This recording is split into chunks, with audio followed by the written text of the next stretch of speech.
Стамбулдағы жарылыс біздің елге де сигнал. Қара жамылған қарғалар көбейді, дейді Айгүл Орынбек. Стамбулдағы жарылыс бұл біздің елге де сигнал. Қара никап киюді және бет тұмшалауды заңмен шектеу керек. Бұл пікірді белгілі құқық қорғаушы Айгүл Орынбек өзінің Facebook парақшасында қалдырды деп жазады Адырна ұлттық порталы. Стамбулдағы жарылыс бұл біздің елге де сигнал. Стамбулдағы жарылыста әйел адам жасаған деп отыр.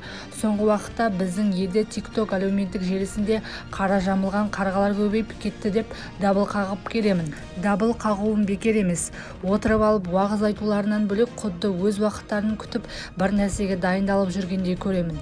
Қолдарына қару алулары да бекер емес. Парламент депутаттары шұғыл түрде мемлекетіміздің қауіпсіздігі үшін қара никап киюді, бет тұмшалауды заңмен шектеу керек. Құзырлы органдар жұмыс істеу үшін оларға заң керек. Кеш болмай тұрып тиісті заң шығарып, бізде миы уланған зомбиларды елімізден тазартайық, деп жазды Айгүл Орынбек.